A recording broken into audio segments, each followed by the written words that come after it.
आज हम एनसीईआरटी के चैप्टर यानी sexual reproduction in flowering plants की गहरी चर्चा करेंगे। इस चैप्टर का मेन कॉन्सेप्ट ये है कि हम समझेंगे कि एंजियोस्पर्म्स यानी फ्लावरिंग प्लांट्स अपनी जगह पर खड़े रहकर भी अपना जेनेटिक मटेरियल आगे कैसे बढ़ाते हैं। एग्जैक्टली क्योंकि प्लांट्स का सबसे बड़ा चैलेंज यही है कि वो मेट ढूंढने के लिए मूव नहीं कर सकते। और इस कॉन्सेप्ट को समझने से पहले ना इस फील्ड के एक true Pioneer professor Panchanan Maheshwari का जिक्र करना बहुत जरूरी है। हाँ, मैंने इनके बारे में पढ़ा है। हाँ, तो बॉटनी के एवोल्यूशन में इनका काम फाउंडेशन की तरह है। उन्होंने प्लांट एम्ब्रियोलॉजी और टिश्यू कल्चर में ऐसी टेक्निक्स डेवलप की जिन्होंने मॉडर्न बॉटनी का बेस सेट किया। यानी टेस्ट ट्यूब फर्टिलाइजेशन जैसी डिस्कवरीज, राइट? बिल्कुल। Artificial culture of immature embryos पर उनका फोकस दुनिया भर में रिकॉग्नाइज हुआ। यहाँ तक कि उनका स्ट्रांगली मानना था कि मॉर्फोलॉजिकल और एम्ब्रियोलॉजिकल कैरेक्टर्स को टेक्सोनॉमी में मतलब प्लांट्स के क्लासिफिकेशन में यूज किया जाना चाहिए। और एग्जाम पॉइंट ऑफ व्यू से ये हिस्टोरिकल कॉन्टेक्स्ट बहुत इंपॉर्टेंट है, क्योंकि 1964 में एनसीईआरटी की जो पहली बायोलॉजी टेक्स्ट बुक आई थी ना, उसकी लीडरशिप महेश्वरी जी नहीं की थी। राइट। उनकी रिसर्च के बिना हम आज का ये चैप्टर इतनी डेप्थ में समझ ही नहीं पाते। सही बात है। तो चलिए उस फंडामेंटल प्रॉब्लम पर वापस आते हैं कि प्लांट्स मूव नहीं कर सकते, इसलिए नेचर ने एक स्पेशलाइज्ड स्ट्रक्चर बनाया है, द फ्लावर। सबसे पहले एनसीईआरटी प्री फर्टिलाइजेशन स्ट्रक्चर्स और इवेंट्स के बारे में बात करता है।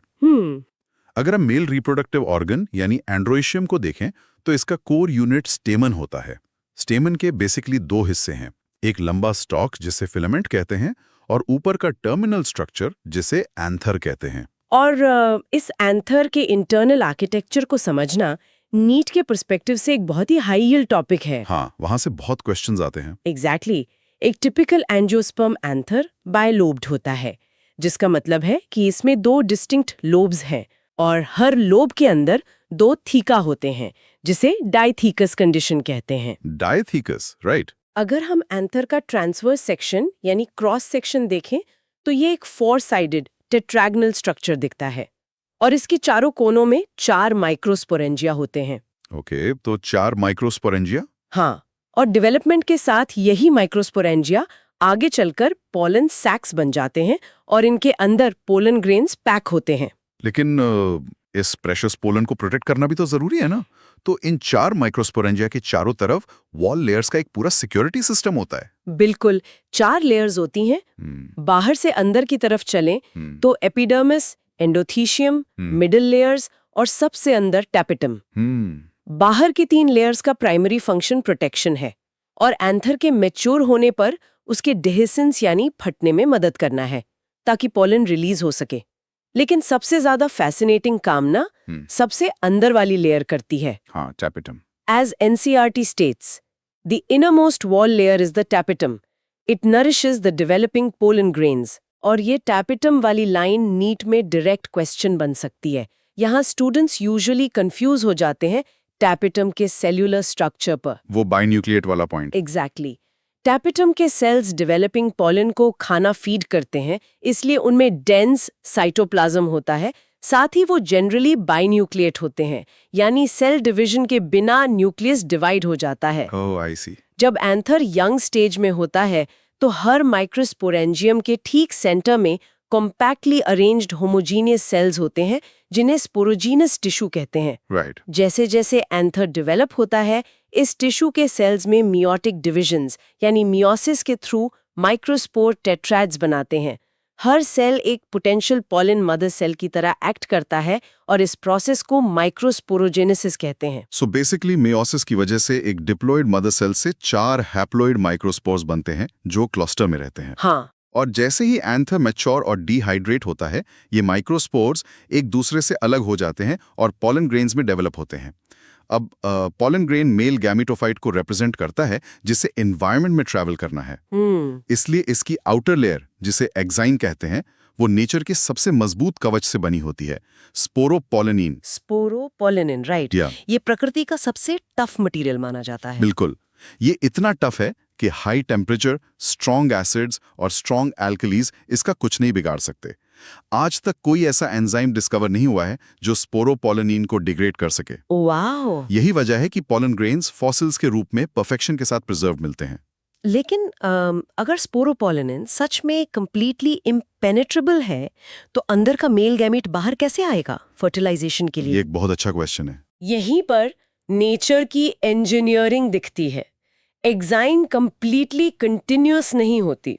जहां स्पोरोपोलिन एब्सेंट होता है वहां प्रोमिनेंट एपर्चर्स होते हैं जिन्हें जर्म पोर्स कहते हैं। अच्छा, तो वहाँ गैप होता है। हाँ, पॉलन ट्यूब यहीं से बाहर निकल कर आती है। एग्जाइन के अंदर एक और वॉल होती है, इंटाइन। ये एग्जाइन की तरह थिक नहीं होती बल्कि सेल्यूलोज और पेक्टिन से बनी एक थिन कंटिन्यूअस लेयर होती है। जब पॉलन ग्रेन मैच्योर होता है तो उसके अंदर डिवीजन होता है जिससे 2 सेल्स बनते हैं। एक बहुत बड़ा वेजिटेटिव सेल जिसमें अबंडेंट फूड रिजर्व और एक इरेगुलरली शेप्ड न्यूक्लियस होता है। ओके। और दूसरा होता है जेनरेटिव सेल जो साइज में छोटा और स्पिंडल शेप्ड होता है और ये वेजिटेटिव सेल के साइटोप्लाज्म में ही फ्लोट करता रहता है। तो इसका मतलब मैच्योर पॉलन ग्रेन एक्चुअली एक 2 सेल स्टेज में है। राइट। पर मैंने पढ़ा था कि लगभग 60% एंजियोस्पर्म्स में पॉलन ग्रेन्स इसी स्टेज पर झड़ जाते हैं, यानी एंथर से शेड हो जाते हैं। हाँ, 60% में। पर बाकी 40% का क्या मैकेनिज्म है? क्या उनमें जनरेटिव सेल पहले ही डिवाइड हो जाता है? एग्जैक्टली। बाकी 40% स्पीशीज में एंथर से शेड होने से पहले ही जनरेटिव सेल माइटोसिस के थ्रू डिवाइड होकर 2 मेल गमीट्स बना लेता है। इसे 3 सेल स्टेज कहते हैं। ओह, तो ये एनर्जी इकोनॉमिक्स का चक्कर है। बिल्कुल। 60% प्लांट्स एनर्जी बचाते हैं और तीसरा डिवीजन तब तक डिले करते हैं जब तक पॉलन ट्यूब बननी शुरू नहीं होती। एग्जाम पॉइंट ऑफ व्यू से याद रखना जरूरी है कि 2 sailed versus 3 sailed percentage direct MCQ बनते हैं। एक और प्रैक्टिकल एस्पेक्ट एनसीईआरटी हाईलाइट करता है, पॉलन एलर्जी। जैसे पार्थेनियम, जिसे कैरेट ग्रास भी कहते हैं, इंपोर्टेड व्हीट के साथ इंडिया में एज अ वीड आया था। हाँ, गाजर घास। राइट। और अब ये हर जगह मिलता है। इसके pollen grain severe allergy, asthma और ब्रोंकाइटिस कॉज करते हैं। फैसिनेटिंग। तो पॉलन ग्रेन अब फुली इक्विप्ड है अपनी जर्नी स्टार्ट करने के लिए। अब दूसरी तरफ चलते हैं, फीमेल रिप्रोडक्टिव पार्ट की तरफ, Yes. जिसे गाइनोसियम कहते हैं। गाइनोसियम। हाँ। इसका यूनिट पिस्टिल है। हाँ। अगर पिस्टिल सिंगल है तो मोनोकार्पेलरी और ज्यादा है तो मल्टीकार्पेलरी। पिस्टिल के मेनली 3 हिस्से हैं। स्टिग्मा, जो पॉलन के लिए लैंडिंग प्लेटफॉर्म है, स्टाइल, जो एक इलोंगेटेड स्लेंडर पार्ट है, और बेसल बल्ज्ड पार्ट जिसे ओवरी कहते हैं। ओवरी के अंदर ओवेरियन कैविटी होती है जिसमें प्लेसेंटा होता है। राइट। और प्लेसेंटा से अराइज होते हैं मेगास्पोरेंजिया, जिन्हें हम कॉमनली ओव्यूल्स कहते हैं। पर ओव्यूल का 3D आर्किटेक्चर पढ़ते वक्त काफी कॉम्प्लेक्स लगता है। इसे आसानी से विजुलाइज कैसे करें? ओव्यूल के स्ट्रक्चर को ना उसके अटैचमेंट से शुरू करके विजुलाइज करना सबसे आसान है। ओके, कैसे? ओव्यूल प्लेसेंटा से एक स्टॉक के थ्रू जुड़ा होता है, बिल्कुल वैसे ही जैसे एक फल पेड़ की डाली से जुड़ा होता है। इस स्टॉक को फन्यूकल कहते हैं। और पिनेकल? फनिकल। ओके। और जिस पॉइंट पर ओव्यूल की मेन बॉडी उस फन्यूकल स्टॉक के साथ फ्यूज होती है, उस जंक्शन को हाइलम कहते हैं। मतलब हाइलम एक स्कार या मार्क की तरह है। अच्छा। अब ओव्यूल की बॉडी को प्रोटेक्ट करने के लिए 2 प्रोटेक्टिव एनवेलप्स होते हैं जिन्हें इंटेग्यूमेंट्स कहते हैं। ये इंटेग्यूमेंट्स पूरे न्यूसेलस को कवर करके रखते हैं, सिवाय टॉप पर एक छोटे से पोर के, जिसे माइक्रोपाइल कहते हैं। Right, micropyle. और इस माइक्रोपाइलर एंड के ठीक ऑपोजिट बेस पर होता है चलाजा, जो ओव्यूल का बेसल पार्ट रिप्रेजेंट करता है। तो माइक्रोपाइल एक एंट्री पॉइंट की तरह हो गया और इंटेग्यूमेंट्स एक प्रोटेक्टिव ब्लैंकेट। बिल्कुल। और इन इंटेग्यूमेंट्स के अंदर जो टिश्यू भरा होता है उसे न्यूसेलस कहते हैं, जिसमें अबंडेंट रिजर्व फूड मटेरियल्स होते हैं। और इसी न्यूसेलस के अंदर छुपा होता है हमारा फीमेल गैमेटोफाइट, यानी एम्ब्रियो सैक। जैसे मेल साइड में माइक्रोस्पोरोजेनेसिस हुआ था, फीमेल साइड में मेगास्पोरोजेनेसिस होता है। एनसीईआरटी बताता है कि न्यूसेलस के माइक्रोपाइलर रीजन में एक सेल बाकियों से डिस्टिंक्ट हो जाता है, जिसे मेगास्पोरर मदर सेल यानी एमएमसी कहते हैं। राइट। ये एमएमसी बड़ा होता है, डेंस साइटोप्लाज्म और प्रोमिनेंट न्यूक्लियस के साथ। एमएमसी मियोटिक डिवीजन करता है, जिसके रिजल्ट में 4 हैप्लॉइड मेगास्पोर्स बनते हैं। पर यहाँ नेचर की एफिशिएंसी देखिए, 4 पोलन ग्रेन्स बने थे तो चारों आगे बढ़ गए थे। हाँ, लेकिन फीमेल साइड में मेजॉरिटी फ्लावरिंग प्लांट्स में इन 4 मेगास्पोर्स में से 3 डीजेनरेट हो जाते हैं। ओ, सिर्फ एक बचता है। हाँ, सिर्फ एक मेगास्पोर फंक्शनल बचता है, जनरली चलाज़लैंड वाला। ये अकेला फंक्शनल मेगास्पोर ही आगे चलकर पूरा फीमेल गैमेटोफाइट यानी एम्ब्रियो सैक बनाता है। ओके। सिंगल मेगास्पोर से एम्ब्रियो सैक बनने के इस तरीके को NCERT मोनोस्पोरिक डेवलपमेंट कहता है। पूरा इन्वेस्टमेंट सिर्फ सबसे स्ट्रॉन्ग सेल पर किया जाता है। उस एक सेल का आगे का डिवीजन और भी अजीब है। उस फंक्शनल मेगास्पोर का न्यूक्लियस माइटोटिक डिवीजन करता है, यानी 1 से 2 न्यूक्लियाई बनते हैं, फिर 2 से 4 और फिर 4 से 8 न्यूक्लियाई बनते हैं। लेकिन इस प्रोसेस में एक ट्विस्ट है, ये स्ट्रिक्टली फ्री न्यूक्लियर डिविजन्स होते हैं। मतलब न्यूक्लियस तो डिवाइड हो रहा है, लेकिन तुरंत सेल वॉल फॉर्मेशन नहीं हो रही। सेल वॉल्स तब बनना शुरू होती हैं जब 8 न्यूक्लियर स्टेज पूरी हो जाती है। ये बहुत इंपॉर्टेंट स्टेप है। जब सेल वॉल्स बनती हैं, तब इन 8 न्यूक्लियाई का डिस्ट्रीब्यूशन एक टिपिकल 7 सेल्ड एम्ब्रियो सैक बनाता है। इसे हम एक हाईली ऑर्गेनाइज्ड सिस्टम की तरह समझ सकते हैं। राइट। माइक्रोपाइलर एंड पर 3 सेल्स एक साथ ग्रुप होकर एग एपरेटस बनाते हैं। इसमें 2 सिनर्जिड्स और एक एग सेल होता है। ओके। दूसरी तरफ चलाज़ल एंड पर 3 और सेल्स चले जाते हैं, जिन्हें एंटीपोडल्स कहते हैं। और इन दोनों ग्रुप्स के बीच में जो ओव्यूल का सबसे बड़ा हिस्सा बचता है, वो एक सिंगल सेंट्रल सेल बन जाता है, जिसके अंदर 2 पोलर न्यूक्लियाई होते हैं। इसको विजुअलाइज करने का एक सिंपल तरीका है। एम्ब्रियो सैक को एक 7 कमरों वाले घर की तरह मानिए, जिसमें 8 लोग रहते हैं। सिनर्जीज एक तरह की सिक्योरिटी गार्ड्स हैं। बिल्कुल। सिनर्जीज के टिप पर एक स्पेशल सेलुलर थिकनिंग होती है, जिसे फिलीफॉर्म अपैरेटस कहते हैं। NCERT इस पर स्पेशली फोकस करता है। हाँ, ये बहुत बार पूछा जाता है। और सेंट्रल सेल एक जायंट पैंट्री की तरह है, जिसमें पोलर न्यूक्लियाई फूड रिजर्व बनने का इंतजार कर रहे हैं।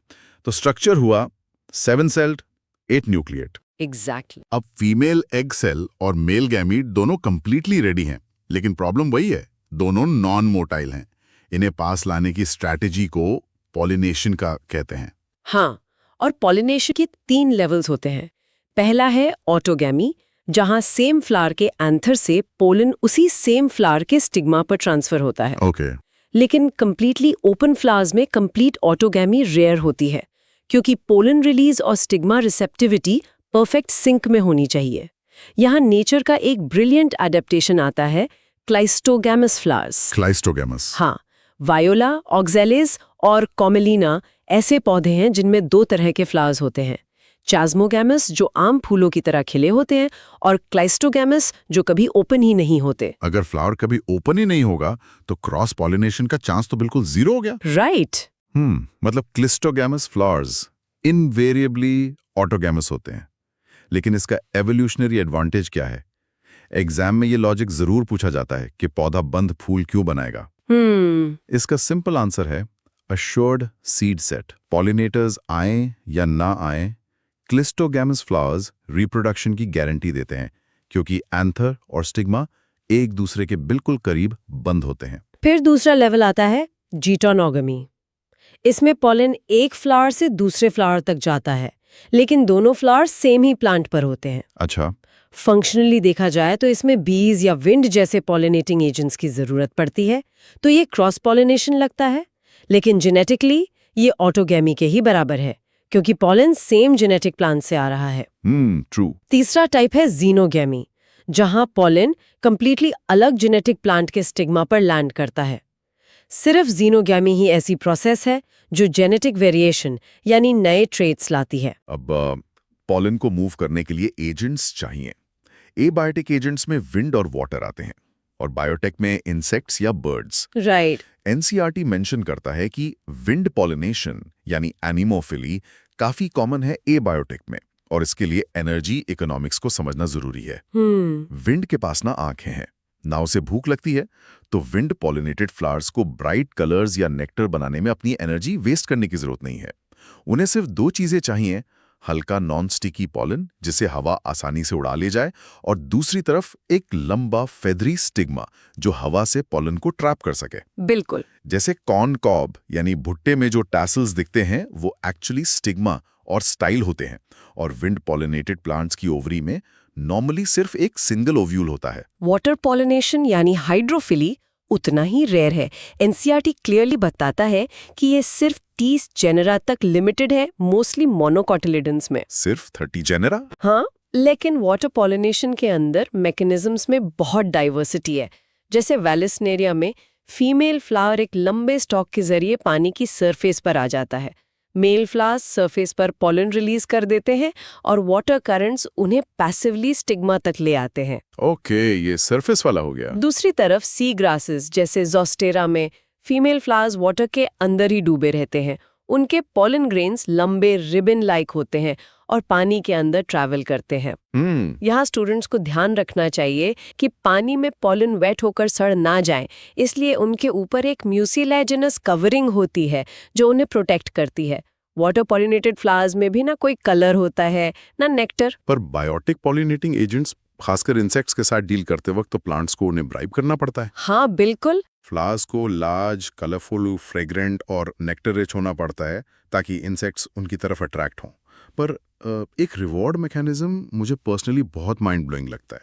सिर्फ नेक्टर नहीं, कुछ plants safe breeding places reward देते हैं। ओह, अमोर्फोफाइलस वाला एग्जाम्पल? एग्जैक्टली।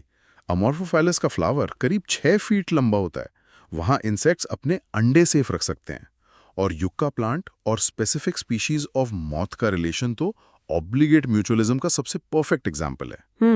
मॉथ प्लांट की ओवरी के लॉक्यूल में अपने अंडे देता है और इस प्रोसेस में फ्लावर को पॉलिनेट कर देता है। दोनों एक दूसरे के बिना अपनी लाइफ साइकिल पूरी नहीं कर सकते। ये इंटरैक्शंस बेहतरीन है, लेकिन एक मेजर प्रॉब्लम है। क्या?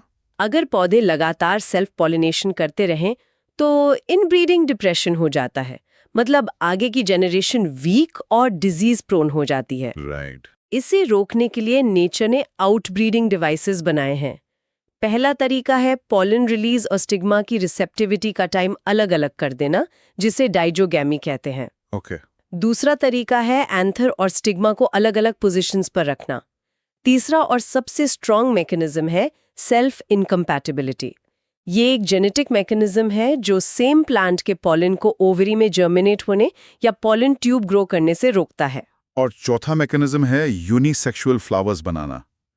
यहाँ स्टूडेंट्स कंसेप्चुअली फंसते हैं। हाँ, वहाँ कंफ्यूजन होता है। अगर प्लांट मोनोइशियस है, जैसे कैस्टर और मेज, जहां मेल और फीमेल फ्लावर्स एक ही पौधे पर हैं, तो ये ऑटोगैमी को तो रोक देगा क्योंकि फूल अलग हैं, लेकिन गेइटोनोगैमी को नहीं रोक पाएगा क्योंकि पौधा एक ही है। राइट।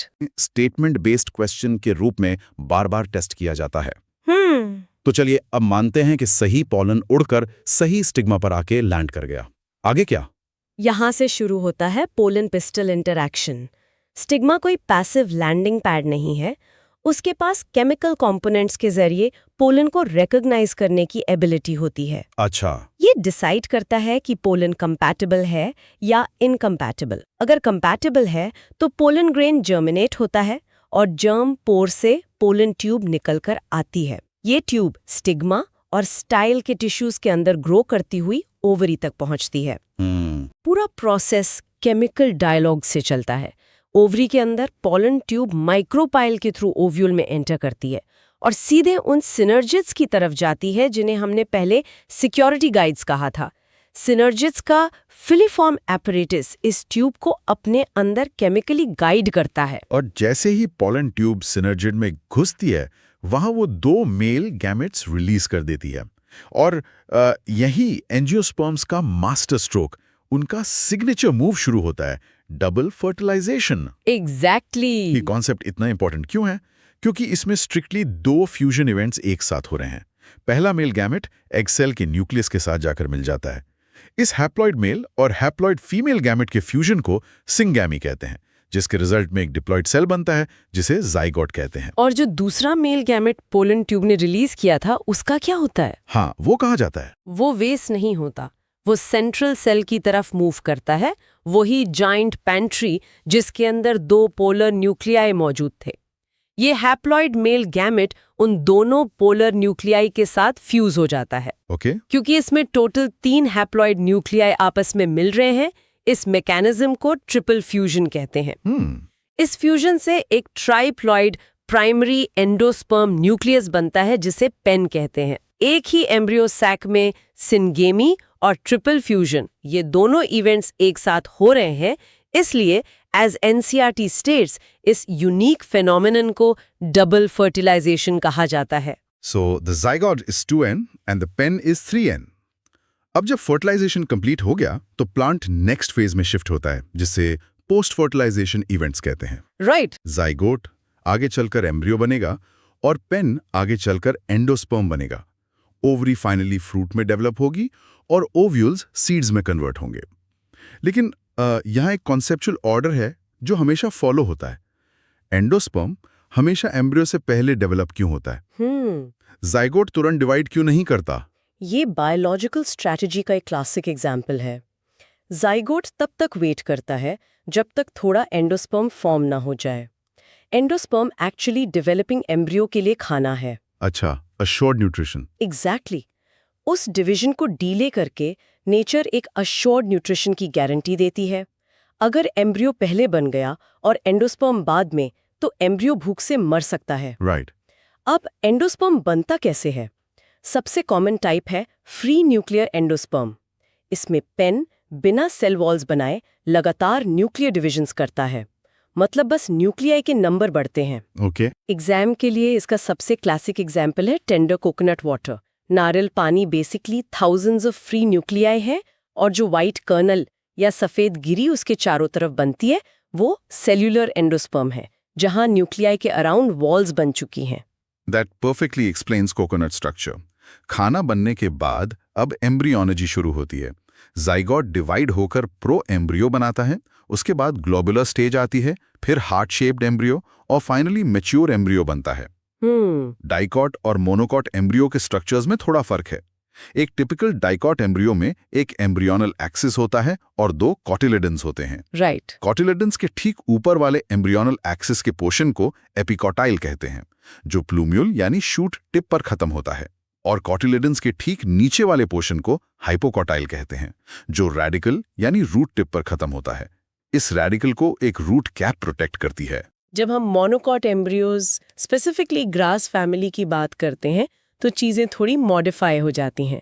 इनमें सिर्फ एक कॉटिलेडन होता है। सिर्फ एक? हाँ, एनसीईआरटी उस लैटरल शील्ड शेप्ड कॉटिलेडन को स्क्यूटेलम कहता है। इसके एम्ब्रियोनल एक्सिस में 2 एक्स्ट्रा प्रोटेक्टिव शीट्स होती हैं जो नीट का रेगुलर टारगेट है। नीचे वाले एंड पर रेडिकल और रूट कैप को एक अनडिफरेंशिएटेड शीट कवर करती है, जिसे कोलियोराइजा कहते हैं, और ऊपर वाले एंड पर शूट एपेक्स एक हॉलो फोलियस स्ट्रक्चर में इनक्लोज्ड होता है, जिसे कोलियोप्टाइल कहते हैं। कोलियोप्टाइल रूट के लिए और कोलियोप्टाइल शूट के लिए, इसे स्पेसिफिकली ध्यान रखना है। अब सीड पर आते हैं।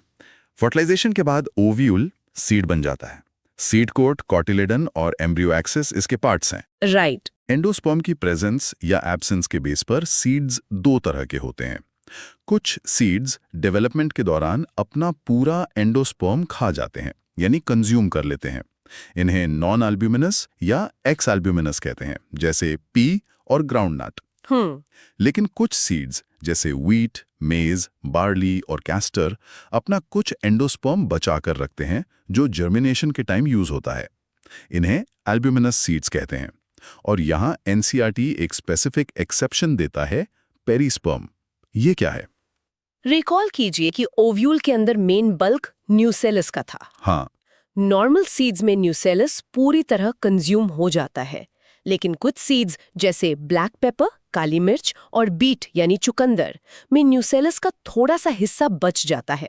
इस रेजिडुअल परसिस्टेंट न्यूसेलस को ही पेरिस्पर्म कहते हैं। ओके, तो पेरिस्पर्म 2n हुआ। एग्जैक्टली। ध्यान रहे, पेरिस्पर्म 2n है और एंडोस्पर्म 3n। ये दोनों अलग अलग स्ट्रक्चर्स हैं। सीड मैच्योरिटी पर ओव्यूल के इंटेग्यूमेंट्स टफ और हार्ड होकर सीड कोट्स बन जाते हैं। माइक्रोपाइल वहां एक छोटे पोर की तरह रह जाता है, ताकि सीड जर्मिनेशन के वक्त ऑक्सीजन और वाटर अंदर आ सके। उसके बाद सीड का वाटर कंटेंट कम हो जाता है, मेटाबॉलिक रेट स्लो हो जाता है और वो डॉर्मेंसी यानी स्टेट ऑफ इनएक्टिविटी में चला जाता है। और जब ओव्यूल सीड्स में ट्रांसफॉर्म हो रहे होते हैं, एग्जैक्टली उसी वक्त ओवरी बड़ी होकर फ्रूट बन जाती है। ओवरी की दीवार फ्रूट की वॉल बन जाती है, जिसे पेरिकार्प कहते हैं। राइट। मोस्टली हर पौधे में फ्रूट स्ट्रिक्टली ओवरी से ही डेवलप होता है। ऐसे फ्रूट्स को ट्रू फ्रूट्स कहते हैं। लेकिन क्या हो अगर फूल का कोई और हिस्सा फ्रूट बनने लग जाए? जैसे एप्पल? हाँ, एप्पल, स्ट्रॉबेरी और कैश्यू में थैलेमस फ्रूट फॉर्मेशन में मेजर पार्ट प्ले करता है। इन्हें फॉल्स फ्रूट्स कहते हैं। और एक डायरेक्ट टर्मिनोलॉजी आती है, पार्थेनोकार्पिक फ्रूट्स। अगर कोई फ्रूट डायरेक्टली ओवरी से बन जाए, वो भी बिना फर्टिलाइजेशन के, तो उसे पार्थेनोकार्पिक फ्रूट कहेंगे। जैसे केला, बनाना। क्योंकि फर्टिलाइजेशन नहीं हुआ, इसलिए ये नेचुरली सीडलेस होते हैं और इनको ग्रोथ हार्मोन से आर्टिफिशियली इंड्यूस भी किया जा सकता है। फ्रूट और सीड दोनों फॉर्म हो गए, लेकिन डॉर्मेंसी की लिमिट क्या है? अगर सीड्स की वायबिलिटी लंबा टाइम तक ना हो तो एग्रीकल्चर इम्पॉसिबल हो जाएगा। बिल्कुल। हम उन्हें नेक्स्ट सीजन के लिए स्टोर ही नहीं कर पाएंगे। वायबिलिटी का duration species to species vary करता है, लेकिन कुछ रिकॉर्ड्स कंप्लीटली अस्टॉनिशिंग हैं। हाँ, वो ल्यूपिनस आर्क्टिकस वाला? राइट। एक पुराना सीड रिकॉर्ड ल्यूपिनस आर्क्टिकस का है, जिसे आर्कटिक टंड्रा से निकाला गया था। इस बीज ने लगभग 10,000 साल की डोमेंसी के बाद नॉर्मल जर्मिनेशन और फ्लावरिंग की। अनबिलीवेबल। दूसरा प्रोमिनेंट एग्जाम्पल है एक वायबल सीड का, जो King Herod's palace near Dead Sea की एक्सकेवेशन में मिला। ये एक डेट पाम खजूर का सीड था, फिनिक्स टेक्टिलेफेरा, जिसने 2000 साल बाद वायबिलिटी शो की। 10,000 साल तक लाइफ होल्ड करके रखना नेचर का अल्टीमेट मैजिक है। तो चैप्टर के एंड में आते आते हम इस डीप बायोलॉजिकल स्टोरी के सबसे अजीब मैकेनिज्म पर आते हैं, एपोमिक्सिस और पॉलीएम्ब्रियोनी। अभी आपने समझाया कि बिना फर्टिलाइजेशन के फ्रूट बनने को पार्थेनोकार्पी कहते हैं, पर मेरे दिमाग में ये सवाल आ रहा है कि क्या ऐसी कोई ट्रिक है जिससे बिना फर्टिलाइजेशन के सीड यानी बीज बन जाए? क्योंकि डेफिनेशन वाइज सीड का मतलब ही फर्टिलाइजेशन का एंड प्रोडक्ट है। बायोलॉजिकल चीट कोड्स एग्जिस्ट करते हैं और इसे एपोमिक्सिस कहते हैं। एस्टेरेसिया फैमिली और कुछ ग्रासेस में ये मिलता है। ओके। एपोमिक्सिस इफेक्टिवली एक फॉर्म ऑफ एसेक्सुअल रिप्रोडक्शन है, जो सेक्सुअल रिप्रोडक्शन को एग्जैक्टली मिमिक करता है। इसमें फर्टिलाइजेशन के बिना ही सीड फॉर्म हो जाता है। Oh wow. मैकेनिज्म वाइज इसके कई तरीके हो सकते हैं। कभी-कभी एग सेल मेयोटिक डिवीजन के बिना यानी रिडक्शन के बिना बन जाता है, जिससे वो डिप्लॉयड ही रहता है और बिना किसी स्पर्म के फ्यूज हुए सीधे एम्ब्रियो में डेवलप हो जाता है। एक और वेरिएशन है पॉलीएम्ब्रियोनी, जो मोस्टली सिट्रस और मैंगो में देखा जाता है। इसमें न्यूसेलस के डिप्लॉयड सेल्स डिवाइड होने लगते हैं, एम्ब्रियो सैक के अंदर प्रोट्रूड करते हैं और वहां कई सारे एम्ब्रियोज बना लेते हैं। एक ही सीड के अंदर एक से ज्यादा एम्ब्रियोज का प्रेजेंट होना पॉलीएम्ब्रियोनी कहलाता है। अगर सीड को एसेक्सुअल क्लोनिंग की तरह बनाया जा सकता है, तो इसका real world application agriculture industry को रेवोल्यूशनाइज कर सकता है, स्पेशली हाइब्रिड सीड्स की मार्केट में। एग्जैक्टली। हम जानते हैं कि हाइब्रिड सीड्स फार्मर्स को ह्यूज यील्ड और डिजीज रेजिस्टेंस देते हैं, लेकिन प्रॉब्लम यह है कि हाइब्रिड्स को हर साल नए सिरे से प्रोड्यूस करना पड़ता है। फार्मर्स उन्हें लगातार अगले साल खुद नहीं बचा सकते, क्योंकि उनके ऑफस्प्रिंग में ट्रेड सेग्रीगेट हो जाते हैं, अलग अलग हो जाते हैं और उनका हाइब्रिड विगर खत्म हो जाता है। राइट। फार्मर्स के लिए हर साल महंगे हाइब्रिड सीड खरीदना एक बहुत बड़ा इकोनॉमिक बर्डन है। यही वजह है कि एपोमिक्सिस का मैकेनिज्म इतना स्पेशल है। अगर scientist in agriculturally important hybrids को एक्टिवली एपोमिक्स में कन्वर्ट कर दें, तो मियोसिस और सिंगैमी का चांस ही खत्म हो जाएगा। रिजल्ट, प्रोजेनी में आगे चलकर कैरेक्टर्स का कोई सेग्रीगेशन नहीं होगा।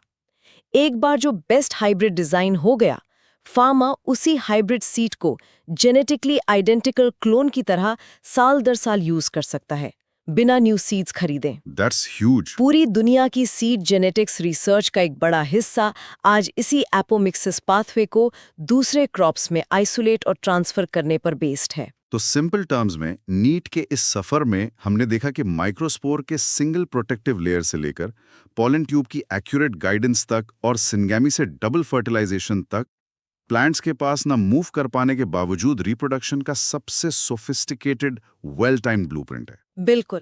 एग्जाम पॉइंट ऑफ व्यू से मैकेनिज्म, एक्सेप्शंस जैसे पेरिस्पर्म और एग्जैक्ट टर्मिनोलॉजी को याद रखना सिलेक्शन की गारंटी देगा। ये एक सोचने वाली बात है कि अगर वैज्ञानिक एपोमिक्सिस के जीन को पूरी दुनिया की फूड क्रॉप्स में सक्सेसफुली ट्रांसफर कर दें, तो क्या होगा? क्या इससे एग्रीकल्चर का पूरा अर्थशास्त्र हमेशा के लिए बदल जाएगा? क्या इससे इंसानों को नेचर की एक बहुत बड़ी पहेली को हैक करने का मौका मिल जाएगा? ये ऐसी पहेली है जिस पर आगे की रिसर्च अभी रुकी हुई है। आज की चर्चा यहीं समाप्त करते हैं। अगली बार मिलते हैं एक और डीप डाइव के साथ।